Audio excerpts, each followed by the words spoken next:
Halo Sobat MMP, balik lagi di episode kali ini bersama aku, Khairul Diansyah, selaku Asisten Laboratorium Administrasi Publik Untirta. Nah, jadi aku bakal nemenin kalian nih, bakal bahas isu-isu terkini terkait masalah-masalah publik. Nah, sebelum itu di sini aku bakal bahas terkait program unggulan dari Prabowo Gibran. Nah, episode sebelumnya kita kan udah bahas terkait program unggulan Prabowo Gibran juga, tapi yaitu tentang makan bergizi gratis. Nah, tapi kali ini kita bakal bahas terkait cek kesehatan gratis atau yang biasa dikenal dengan CKG. Nah, kali ini podcast Lab AP ini kedatangan narasumber yang hebat nih teman-teman, yaitu dari kelompok 9. Boleh perkenalan diri dulu kelompok 9? Oke, halo teman-teman. Di sini ada aku, Saskia Papi. Salam kenal ya. Dan aku tentunya nggak sendirian nih. Aku sama teman aku juga. Halo, aku Shanila. Dan di sini aku nemenin Saski juga, dan kita bakal ngebahas tentunya tentang enggak cuman menyoroti tentang kesehatan kali ini, tapi juga kita bakal lihat gimana kebijakan itu benar-benar diterapkan di masyarakat. Oke, dan menarik banget nih. Tadi kan udah sempat disinggung Mas Sahila. Kita nih bakal nggak cuma ngebahas tentang isu kesehatan aja, tapi kita bakal gimana sih masyarakat nih menanggapi dari program Prabowo Gibran terkait cek kesehatan gratis ini. Sebenarnya menarik banget nih pembahasan kita kali ini. Nah, jadi sebelum kita jauh lebih dalam membahas terkait ini, mungkin penonton semua bakal bertanya-tanya sih, apa itu sih CKG itu sendiri? Boleh nggak sih kalian menjelasin gimana yang kalian tahu tentang CKG ini? Oke, jadi kalau CKG itu kan ya teman-teman udah tahu. Tadi Kak Jun juga udah sempat jelasin CKG itu cek kesehatan gratis. Jadi CKG ini salah satu quick win programnya Pak Prabowo Gibran gitu di bidang kesehatan yang memang harapannya supaya masyarakat ini dapat layanan kesehatan gratis gitu dari pemerintah. Nah, jadi CKG ini sebenarnya udah berjalan dari tanggal 10 Februari 2025 dan juga CKG ini tentunya nggak berdiri sendiri gitu, jadi mereka juga ada landasan hukumnya gitu. Pak Prabowo Gibran juga membuatnya nggak asal-asalan, udah ada peraturan presiden nomor 59 tahun 2024 dan juga diperkuat nih sama peraturan pemerintah nomor 28 tahun 2024, dimana dengan adanya peraturan-peraturan ini tuh mempertegas gitu bahwasannya memang negara ini harus hadir gitu dalam memberikan layanan kesehatan bagi masyarakat karena memang menjadi kebutuhan dasar kan. Dan juga program kesehatan cek kesehatan gratis ini tuh jadi program kesehatan yang memang preventif dan juga promotif gitu. Dan memang program cek kesehatan gratis ini dikhususkan untuk pemeriksaan dini penyakit tidak menular kayak misalnya hipertensi, terus juga ada diabetes, penyakit jantung, terus juga pemeriksaan gigi dan mulut. Mungkin itu sih kalau dari aku. Kalau dari Sahila nih gimana? Ya mungkin yang bikin menarik ya dari program ini tuh program itu nggak cuma seremoni aja gitu. Jadi sudah ada anggaran tersendirinya gitu. Jadi di RAPBN tahun 2025 ini kan ada anggaran yang dialokasikan khusus untuk di sektor kesehatan. Itu sekitar 196, sekian triliun, dan sekitar 4,7 triliunnya itu memang dikhususkan untuk program ini kayak gitu. Dan sampai Agustus kemarin di tahun 2025 ini program ini tuh sudah diikuti oleh sebanyak 21 juta peserta gitu. Dari target pemerintah itu sebanyak 40 juta di akhir tahun ini gitu. Tadi kan Sahila udah bahas nih terkait anggaran yang ada di CKG ini. Tadi kan kita sempat saya singgung bahwasanya anggarannya itu sangat besar. Nah, tapi sebenarnya program CKG ini udah berjalan secara efektif belum sih di lapangan ini? Dari yang kita lihat tadi kan kalau program ini tuh udah diikuti setengah dari target pemerintah, dan dari program itu juga bisa ditemui gitu bahwa masyarakat itu masih memiliki banyak masalah-masalah kesehatan gitu, kayak hipertensi, terus juga diabetes, dan beberapa juga ada yang punya masalah gigi dan juga mulut kayak gitu. Program ini tuh sebenarnya sudah berhasil meninjau itu semua gitu, cuman mungkin dari segi edukasinya belum ada nih, karena masyarakat belum sadar akan kesehatannya sendiri, dan pelayanannya itu juga belum jelas gitu keberlanjutannya. Iya. Aku nambahin ya, kalau kita lihat dari sisi teknis, karena memang program ini juga didukung sama aplikasi yang namanya Satu Sehat Mobile, di mana aplikasi ini yang memang diusung oleh Kementerian Kesehatan. Kenapa? Karena aplikasi ini itu sudah tersinkronisasi sama data nasional gitu. Jadi harapannya dengan aplikasi ini bisa mempermudah implementasi program cek kesehatan gratis. Tapi kenyataannya di lapangan ini masih masih ada tantangan atau masih ada masalahnya. Kayak misalnya aplikasinya itu masih sering error. Terus juga di beberapa wilayah, contohnya kemarin kita dapat studi kasus ya di Bogor, itu tuh masyarakatnya tuh masih belum terbiasa gitu, atau belum bisa menggunain aplikasi Satu Sehat Mobile ini. Nah jadi mungkin ini tuh jadi salah satu tantangan tersendiri sih bagi pemerintah, gimana caranya supaya masyarakat ini paham gitu dengan adanya aplikasi Satu Sehat Mobile ini. Oke, penjelasan dari Sasi Mas Akila nih sangat keren banget nih. Tadi kan udah dijelasin bahwasannya sebenarnya program CKG ini nggak cuma masalahnya itu di layanan medis aja, tapi dari kesiapan masyarakatnya juga untuk menghadapi menggunakan aplikasi Satu Sehat Mobile itu sendiri. Terkadang karena masih sering error, masyarakat yang belum paham menggunakan aplikasinya dan lain sebagainya.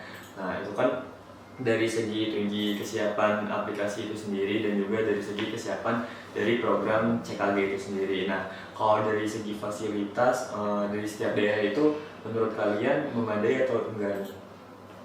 Oke, mungkin kita lihat ya dari data yang dirilis langsung sama Kemenkes itu sendiri, bahwa lebih dari 1.200 puskesmas di Indonesia itu ternyata masih belum ada dokternya ya, dan juga fasilitasnya memang belum mendukung gitu.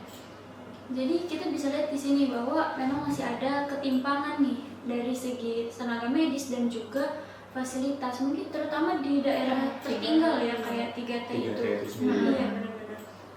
Oke, tadi kalau Sahila nyinggung fasilitasnya sama tenaga medis yang memang belum merata gitu kan di setiap daerah. Nah mungkin ini tuh berkaitan juga sama koordinasi antar lembaga yang belum sinkron gitu, karena memang kan cek kesehatan gratis ini melibatkan berbagai lembaga, kayak misalnya Kementerian Kesehatan, terus juga Kemenko PMK, ada Kemen PPA, dan juga dinas kesehatan di setiap daerahnya. Dan ada evaluasi juga ini dari Kemenko PMK tahun 2025, bahwasannya data yang diperoleh dari program ini tuh belum sinkron gitu antar instansi. Kayak mungkin nanti bingung juga gitu ke masyarakatnya, data yang benar tuh dari lembaga yang mana, karena memang kan ini melibatkan lembaga di pusat dan juga di daerah. Mungkin itu sih Kak. Oke, mungkin terkait fasilitas dari segi pelayanan, dari segi tenaga medisnya, dan juga dari segi koordinasi antar sektor itu masih sangat kurang lah, dan masih sangat perlu diperbaiki lagi bagi pemerintah sekarang terkait program cek kesehatan gratis ini. Nah mungkin kalau misalkan kita kembali di awal, kita kan podcast dalam mata kuliah masalah-masalah publik nih. Jadi menurut kalian ada nggak sih kaitan dari masalah-masalah yang tadi udah kalian sebutkan, ataupun dari program cek kesehatan gratis ini, ada nggak sih keterkaitan dari teori ataupun apapun itu terkait masalah-masalah publik itu? Kalau kita kaitin ke MMP ya, mata kuliah kita, kayaknya kita bisa pakai pendekatan dari Billy Ardan, di mana program kesehatan cek kesehatan gratis ini tuh kan masih ada gap gitu kan. Jadi masuk ke policy gap. Kenapa? Karena memang kebijakan yang udah bagus gitu kan dirancangnya, mungkin di atas kertasnya udah bagus, tapi memang implementasinya ini masih lemah gitu, atau masih belum sesuai sama memang kebijakan yang dirancang gitu. Dan juga memang implementasi yang yang masih belum maksimal ini kan tentunya didorong oleh faktor-faktor ya, kayak tadi faktor teknis, terus juga faktor sosialnya, dan juga mungkin faktor strukturalnya, karena memang kita melibatin banyak peran lembaga gitu di program ini. Mungkin ada tambahan nggak dari Syahila?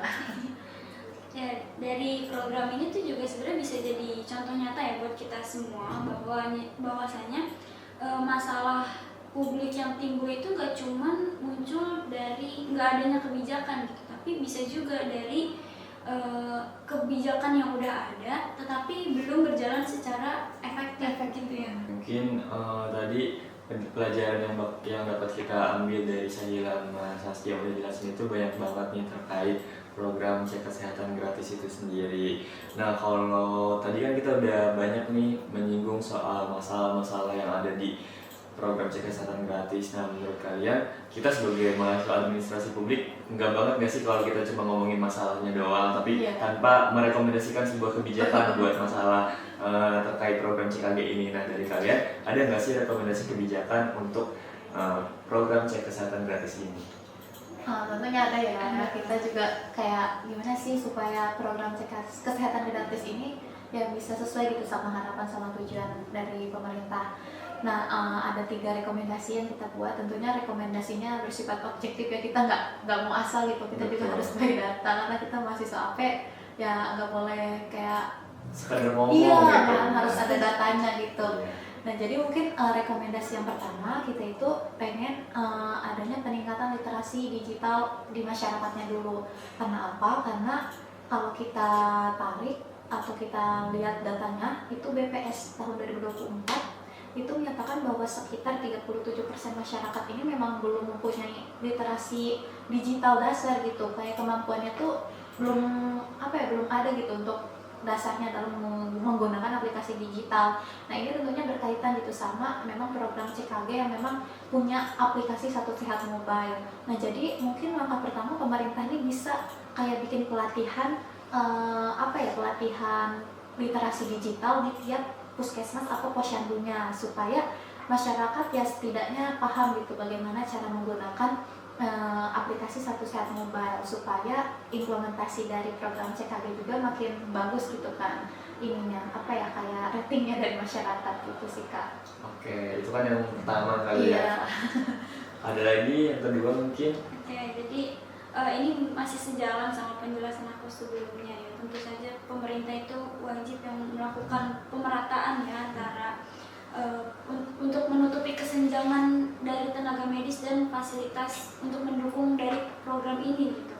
Karena dari kita lihat juga tadi data yang dirilis langsung oleh Kementerian Kesehatan itu sendiri bahwa masih ada sekian ribu puskesmas di Indonesia yang belum mendukung gitu untuk dari segi tenaga medis dan juga fasilitasnya. Jadi mungkin pemerintah bisa mendorong kayak mobile klinik gitu supaya bisa menjangkau pelayanan itu sampai ke pelosok-pelosok gitu ya.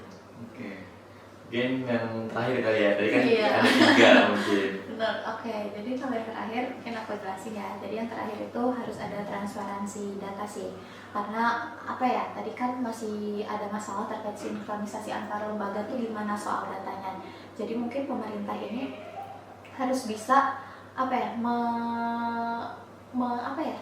mensinkronisasikan gitu antar lembaganya supaya supaya data yang dihasilkan itu juga bersifat terbuka. Jadi publik ini merasa diajak gitu dalam program ini. Kita kan sebagai publik ya harus harus dikasih space gitu buat kita tuh sebagai monitor gitu. Kita tuh harus memonitoring memang program-program yang dilaksanakan oleh pemerintah. Itu sih yang terakhir dari kita. Oke, tadi 3 rekomendasi kebijakannya sangat sangat konkret mungkin sesuai dengan data yang ada di lapangan terjadi gitu terkait masalah cek kesehatan gratis ini.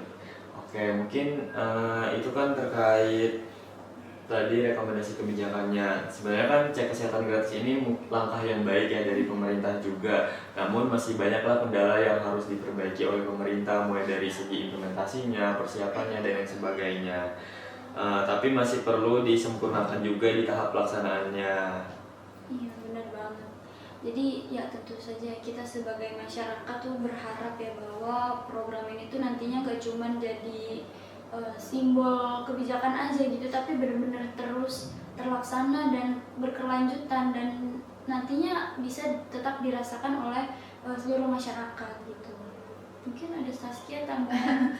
Ya benar. Kalau harapannya sih semoga simpul aja ya Pak, semoga implementasi dari CKG ini lebih matang gitu. Soalnya apa sebenarnya program ini bagus ya karena udah menjawab kayak kita tuh butuh layanan kesehatan memang, kayak pemeriksaan penyakit tidak menular itu cukup penting, dan juga apa ya, pengennya tuh program CKG ini ya bisa menjangkau semua kalangan masyarakat lah tanpa terkecuali, itu sih. Oke, mungkin harapan-harapan dari kalian semoga pemerintah bisa mendengar dan bisa menerapkan dan memperbaiki terkait program cek kesehatan gratis ini. Nah, mungkin sekian aja dari podcast kita kali ini di episode terkait cek kesehatan gratis. Nah, mungkin itu dari kita semua. Terima kasih pada narasumber Saskia Musahila udah berkesempatan hadir di podcast Live AP kali ini. Sampai jumpa di podcast selanjutnya. Bye-bye.